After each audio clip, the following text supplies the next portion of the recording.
New York Workshop, 1981, Tuesday afternoon.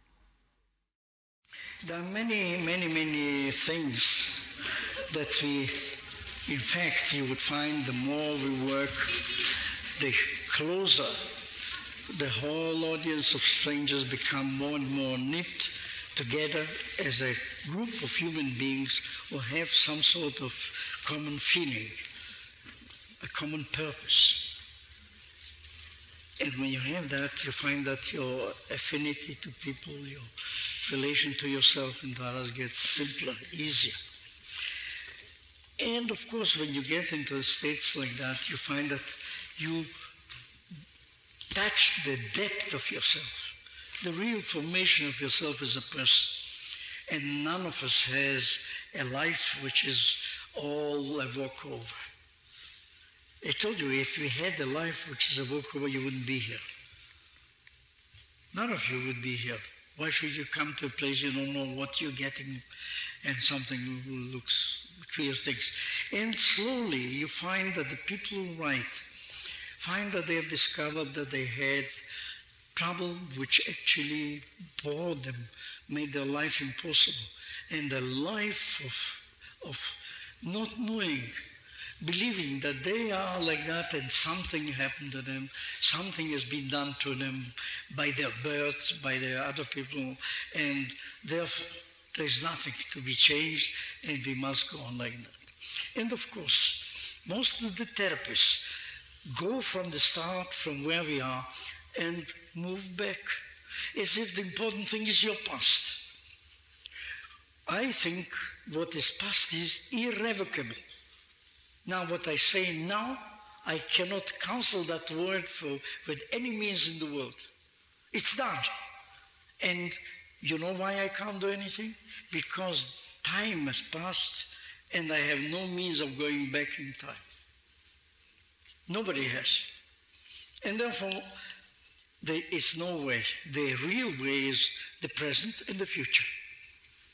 If I have to make a continuation from now going into my past to connect it into the future, I am in for a problem for many years and will never feel free of my past.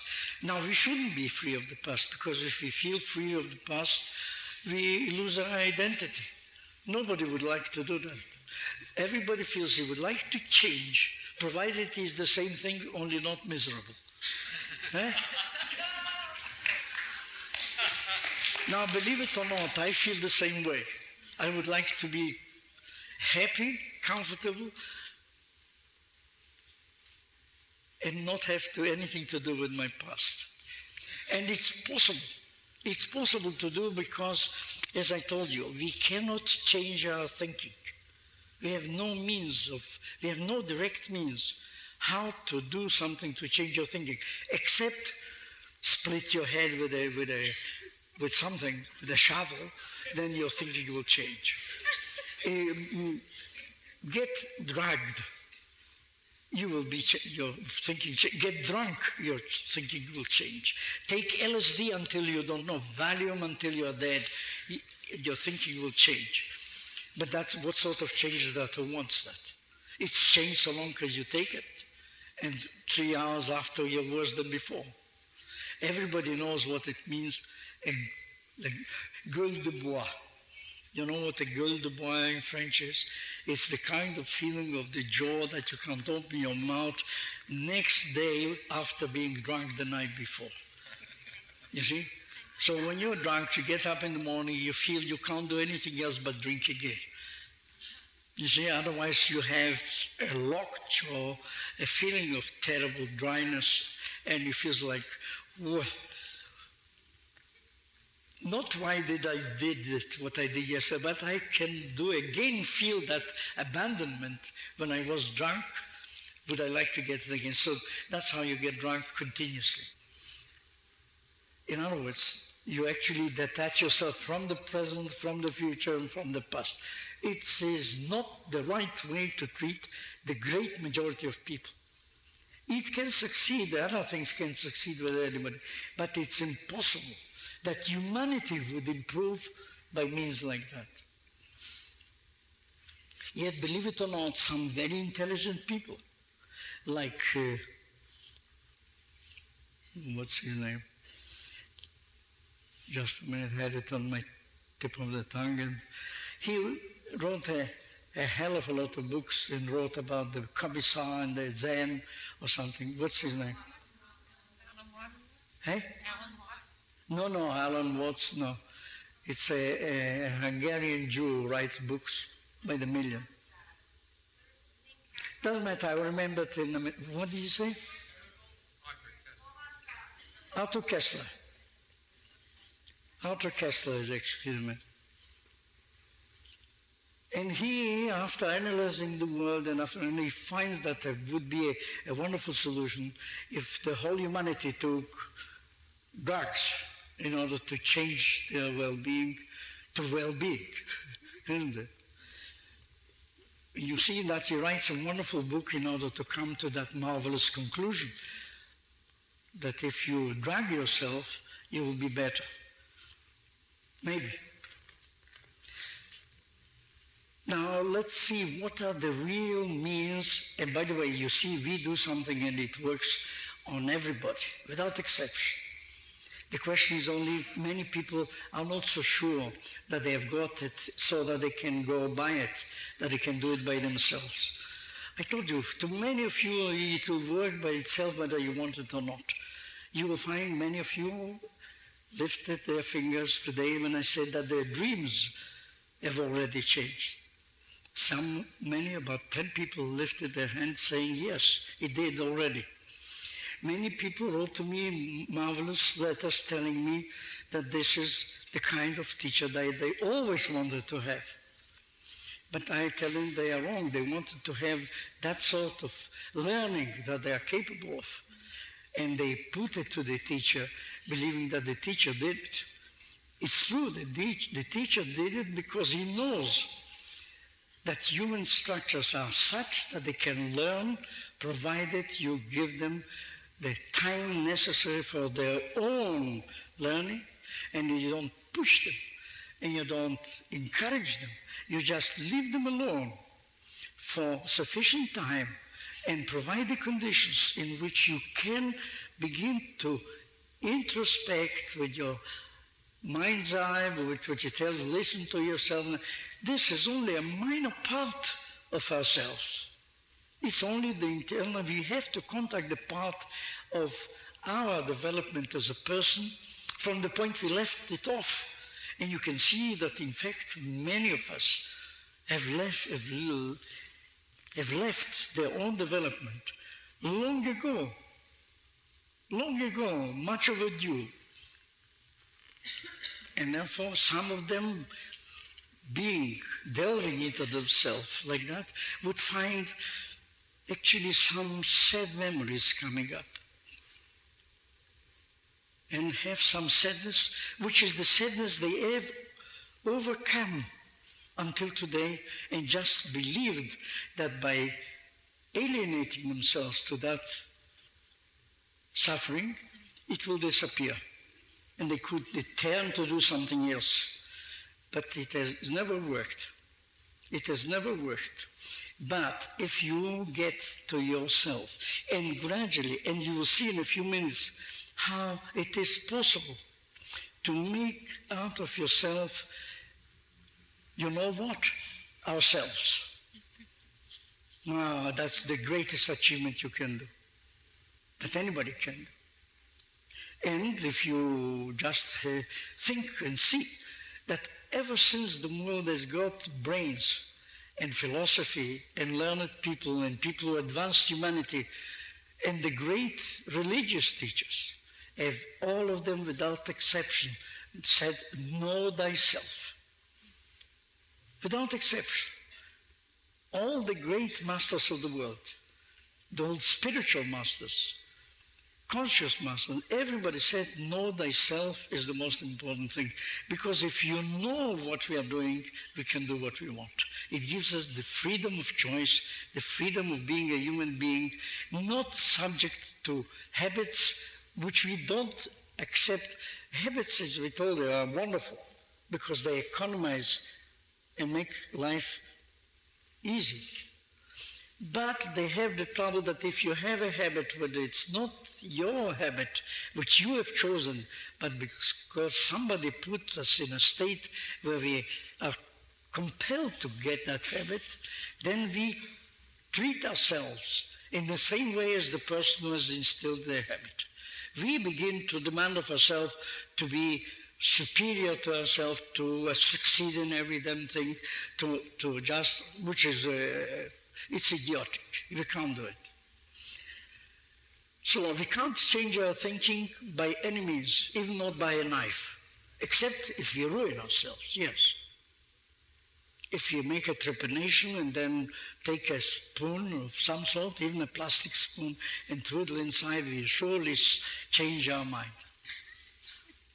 Now, can we change our feelings by doing what? We believe that our feelings depend usually on the object of our, in front of us, the object of our, on whom we hate or love, or the way we relate to the person. It's true that people like that, the people who influence us by our previous experience, we look at the face and say, oh, that's a nice person. And another one looks at the same person and says, look, it's such a dull little thing. What did you see? What's fine about it? Now, they don't know. I like this kid because that's the kind of skin that I got used to know from my mother, a clear, warm, faultless skin, and it seems to me that anybody who hasn't got that absolutely marvelous skins like most Japanese have, and therefore I fall in love with every Japanese. And that smell of the body with this healthy skin is something which feels so healthy, so marvelous. And by the way, you know, I have been in contact with many, many Japanese who were sincere with me. And they told me that all their life they thought that white people have no kneecaps. That's why they walk so queer. I mean, that's why we have such bad posture. And by the way, now the modern Japanese haven't got any kneecaps anymore. Yeah. And then the next thing they say that they can tell with closed eyes when a white man goes into the room because it stinks. When a white man goes into the room, they can tell because it stinks, that we have terrible smells. And I can tell you, I have worked with Japanese for years, many, many of them. When you smell their skin, it feels the smell of a lovely, healthy baby. Did you smell that? It's an extraordinary smell of health. Now, what are we going to do? We can't change, and we don't want to change. We don't want to change our thinking. We don't want to change our beliefs. We don't want to change ourselves at all. We don't want anything. We want only change so that we feel comfortable. All right? There's only one thing we can change is our action. And action is movement.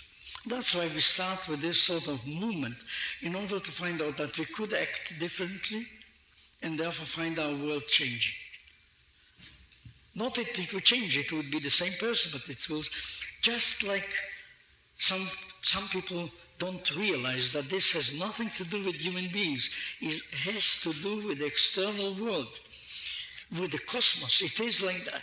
Because if you take a piece of steel, a piece of iron, and make out of it rustless steel or any other steel, and you take the piece of iron, make from it a sheet, make it into any shape you like, heat it up 15 times, changes its shape.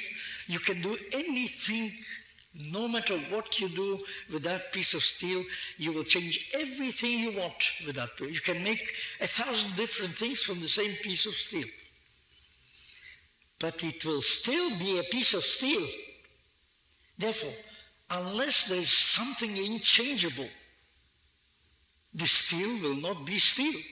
But there is no means of making out of steel something else. Even if you fuse it with some other metal, and they put carbonate, take it out. It was always possible, and it was always feasible. If you heat it up enough, if you do anything, the steel will remain steel forever, whatever you do with it. And a piece of aluminum will do exactly the same thing. And a human being will do exactly the same thing. Whether you put him on his head, whether you have his legs broken, he will still be the same person with a broken leg. That's all. And therefore nobody wants to change more than the steel. What can you change in the steel is form. You can change his appearance. You can change everything. In other words, it's like with us. We could not and we shouldn't change ourselves at all, except the appearance, the form, the action. That means what we do, and the way we do it, should we do it in such a way that we feel that we have done it, not by anybody's orders, not by any imitation, and not by avoiding to do the kind of thing which we know has hurt us, which is just as bad. Years ago, I read a French psychiatrist, a psychologist, who wrote a book called Generations. And he showed a funny sort of thing, that if a generation is raised in a certain way, then the children find that it is oppressive, and they will do with their children those things that hurt them, that they felt it was unjust, and therefore these children, but they will do it in the same way as the parents imposed on them their way of doing it, because they don't understand what they're doing. They're only doing something they disliked. To give you a concrete example, if my father and mother were strict and tried to compel me to be strict and pushed me around, then I feel with my children, I won't be strict, I will give them freedom. And so I do give them a freedom which by the time they're grown up, they hate the sight of me. Like so many rich people in America, if their children became gangsters, became terrorists, and they are sons of people who had everything possible to be happy and right. And they hate their parents in a way which you could never believe it possible. And so this man showed that if you do that, then these people who now hate the sight of parents and they don't want to divorce love from this and from everything, blah, blah, blah, freedom. By the time they get their children, they will give them the freedom that they wanted, that the parents didn't give them. And they, as their children, will hate each other just like they had that. Because once you give the children such a freedom, the child gets up and says, look, my father is not really interested in me. My mother is not interested in me. They don't care what I do. They don't care. They let me do anything. Look, in fact, I do this. They don't care. They don't say anything. They never show me that they have any interest in what I'm doing. And so the children of these people will find again, look, they will return to their generation before. And they show that in a cycle of 3 generations, you get the same thing as before. And believe it or not, you can see signs of that in almost incredible ways. You know that there was a time where most Europe was religious, and where the religion was the law of the state. It was not divorced from the state. It's still so in Ireland. It is so in principle still in Italy. There are many countries where the law, the religion is the law of the state. So then people become atheistic and did everything they could to prohibit teaching of religion in the schools. And you would think that the theistic ideal is marvelous. You are free of religion, free of Jehovah, free of Jesus, free of Buddha, free of anything. And if you are free like that, who would think that in one generation people will shave their head and dress up like Indians, and you find hundreds, thousands of young people who join the church again. The church has done also, they play jazz and make discotheques, and the religion has become some, and in 3 generations, you find people becoming religious again, looking for a religion as if that was the savior of the world. And this is in all religions. You find the Jewish people in Israel who have been atheistic in principle. They've done everything, given up the rules of the school, rules of marriage, rules of raising children, raised them only by people who are skilled in raising children, and so they made children who pee in bed until the age of 20. Marvelous. Yeah? And then you find that these free-born children force their parents now to marry because they had children outside marriage. They want rabbinic marriage, and they are the free-born children. In fact, you see, the thing is so because people don't know what they do, how they live, how they are formed. In fact, in all these things, there's one thing missing, which has nothing to do with which religion you practice. What you miss is ritual. We have an empty life without ritual. You see, if you look at the procession of the Catholic Church, with the dignitaries, with the incense, with the way, with the different rows, if you look how the British royalty drives through Paris on a parade, with the people with this thing, with the hats, it's ridiculous to see. But it fills our heart with joy whether we want it or not. We have no ritual, and therefore we have an empty life. Atheistic people haven't got a single day in their life where they feel to be part of a community. There's nothing that links them there except Karl Marx, or some other reading, or Jean-Jacques Rousseau, or some other sort of reading, intellectual understanding of their relation to the world. But there's nothing in our feeling that connects me to you, or you to me. But if you will, by the way, masquerades, in many Latin countries they have masquerades that people go for a day into the street and just forget that they are strangers. And they're busy with a kind of ritual which makes their life full of joy. Now, damn it, why can't communists have rituals? Well, in Moscow they have them. You see the parade in the Moscow there in front of the Kremlin. You have it in other countries, they understand it, but it's so distorted, so inhuman, that it's impossible to get. Now, all that being so, how will we get in order to get actually to transform and change in whatever form or reframe, whatever name you give it? It is all these things we don't want. We want to be ourselves, but act in such a way that our life is comfortable. And action is the only thing on which we have a say. All right? And you've seen that when you start something with something impossible, it takes you about an hour to make everyone in the place first feel that it is feasible, then feel that it is actually easy to do. Then you can bring it to a state of elegance and aesthetic satisfaction, which would be just marvelous. If that is so, why not find out what is the inner core of that?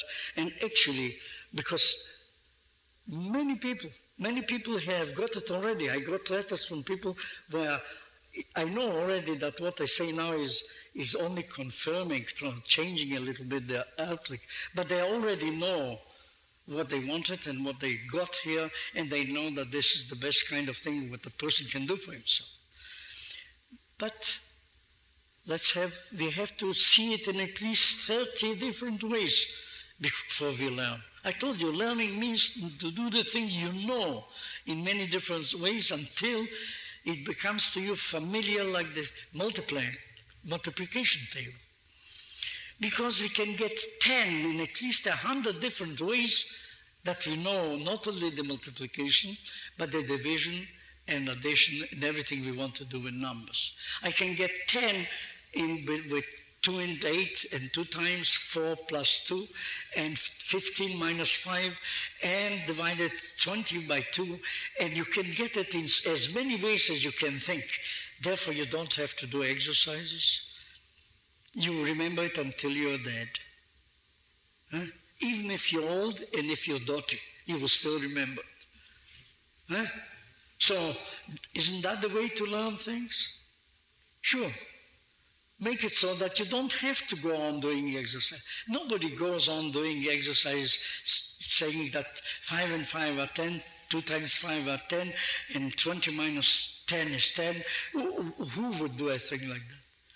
Now, how come that we go on believing that any other function like breathing, and by the way, a person of 50 comes and says he doesn't breathe well. Surely he breathes well to reach the age of 50. So surely he was breathing all that time, 16 times a minute. What does he like by that? Is that his posture and his way of breathing in particular circumstances is not what you would like to feel all the time. Now, that's exactly why can't he get it.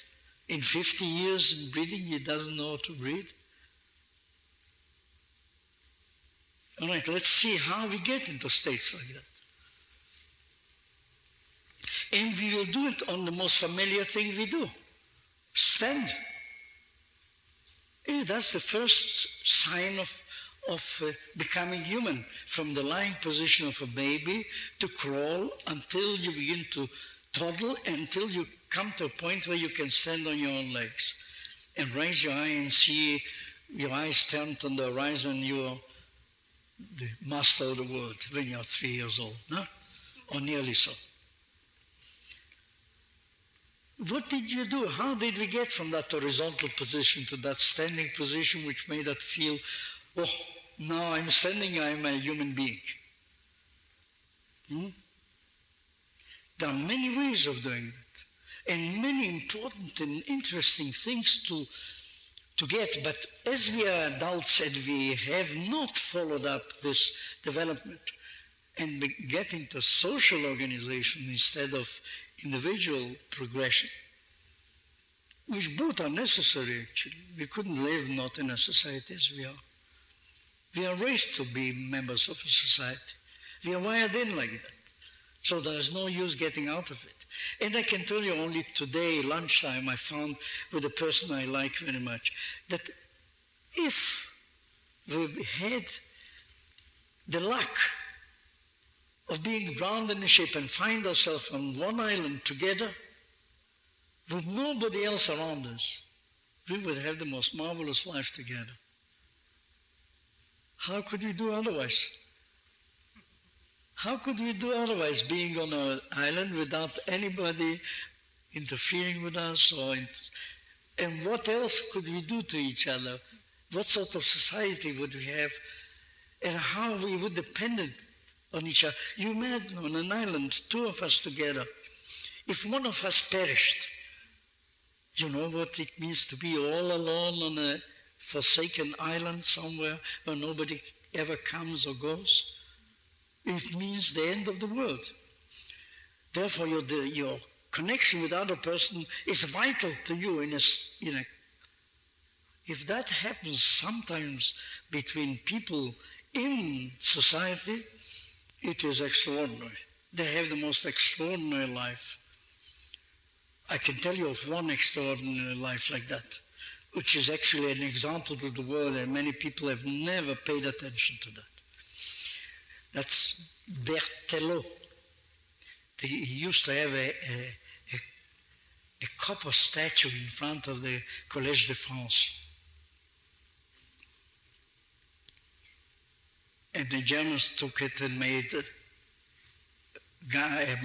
bullets for it, for the guns with which they shot. They took off the statue that had a few tons of copper, and they took it away. Today they put a new statue there, but of course it's not copper, so that it will last at least another war. But if they did it of aluminium or cobalt, it won't last very long. They did it probably of plastic. and therefore it will last another, maybe it will survive another war. Now, Berthelot was one of the greatest chemists of the world, because anybody here who has ever been to school and learned anything about chemistry remembered the Berthelot's laws of chemistry. So, beside that, he did an extraordinary piece of work. He was interested in chemistry and therefore in alchemy.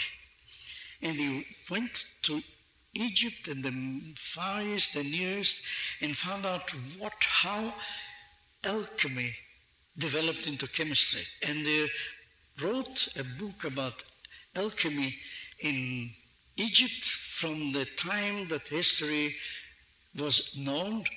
And this is a work that anybody else doing only that would be a famous man for life. It took him about 50 years to do it. And that was a man, a genius, and he did it. And Berthelot became an old man. He was 90. And he had children and grandchildren, and the wife with whom he lived from the day he married, when he was a young man. And then this wife suddenly died at the age of 85 or something. He was 93 at the time his wife died. She died and lay there. She was not buried yet, just died. Was in the bed, and Berthelot took the phone, called his children, his grandchildren, and they came out and he told them, look, your grandmother, my wife, is dead. To me, the world without her is empty. It's empty. I can't live without her. So long as she is here, it's an empty world. I can live.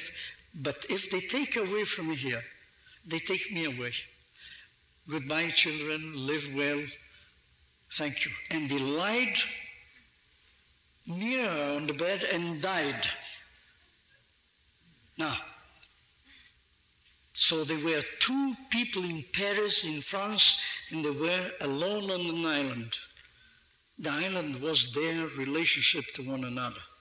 If you have ever known a love of one person for another like that, and if you imagine yourself, you will see that we long, every one of us, for a love like that. But nobody of us is grown up enough to have it. Now, Berthelot, that's it. And a curious thing, in the Pantheon in Paris, they buried only men before. Only famous men. In the Pantheon had only men, no women. And here was Berthelot dying and his wife, he dying with his wife. And of course, he would be buried in the Pantheon because he was the greatest chemist of his time and very famous and beloved by everybody. As you can see, a person who knows what love is actually nice to other people too, believe it or not. And so they prepared for burying Berthelot in the Pantheon, but everybody knew that his wife couldn't be there. For what reason would she be there? So she would be buried somewhere else, in Père Lachaise or whatever it was, and Berthelot in there. Then the public started demanding that it's impossible. Bury Berthelot with her in Père Lachaise, but if you take Berthelot in the Pantheon, take her and put her in the Pantheon with him. And Parliament and the Senate sat and was carried unanimously. That's where God and death could not separate. Human beings have no right to separate. And Madame Berthelot was buried with Berthelot in the same place. The first woman to be buried in the Pantheon. Now we're entangled into inextricable rubbish. Right. As action being within our reach and with our ability to do something about it, and by the way, you had an experience of that this morning only, we're going to do something more fundamental than that. because it's not essential to lie on the side and be able to lift the pelvis. You can live without it. But there are things we can't live without it. And that we couldn't live without it if we can't walk at ease. We can't. It's very poor life, very difficult. You can, and it doesn't really matter. There are very, as we said already, extraordinary people, extraordinarily important people to the world and to themselves who were crippled. It doesn't really matter. You can get Roosevelt, Spinoza, Zangwill, and many, many others, crippled people who are just as important as you and I together, certainly. Important to humanity. And important to themselves because they created a world around themselves that we still remember them. So obviously they were not negligible quantities. But how did they do it? How could they do it? They had an action which was favoring them in their own eyes and connected them to the outside world in such a way that we know, the world knows that they existed and we had some relation to them, and usually a favorable one. Can't we produce that in ourselves? It means to have a favorable relation to ourselves and a very good relation to others. How do we do that? First of all, we must get up. We can't do that so long as we lie on our back and have to be fed by a mother and we have nothing to give her back except a smile and our hope that you will be a man or a woman next few years, that you will be pleased to have been your mother. That's all. That relationship makes us grow. But after some time, we are both used to it and we have to begin to grow of our own and get into the world. Then we find that the world is made, as we told you. It's not only a human being, is not only the human being. You can't say when you ask of a man or of a woman, you ask, we tell them, I don't know, John Robinson. Who is he? What do you mean, who is he? He's John Robinson. But who is he? What do you mean, who is he? What does he do? Huh? He's a doctor, he's a lawyer, he's a carpenter, he's a street sweep. Is he a gangster? Is he, I don't know. What is he? So first we ask, what does he do? You see how important it is? What do you do? In other words, doing, acting, is the first thing that gives you a relation to anybody. Now, therefore, the way we do is obviously the most important thing for ourselves and for everybody else.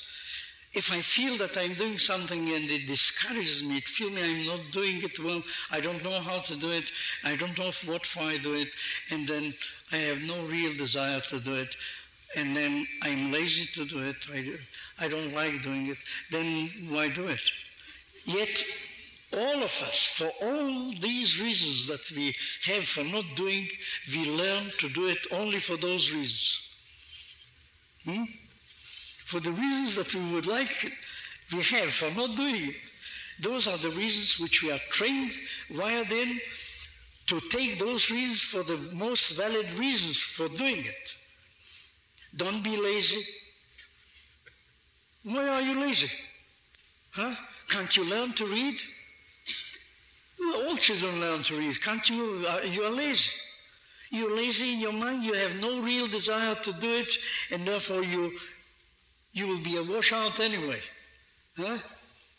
Now, I said that those are the reasons for not doing. If I'm lazy, why should I do it? I don't want it. So, we said yesterday that when you look at the thing properly, you find that a human being cannot be defined by his action alone, because his actions are always a mobile, a motive for doing it, an intention.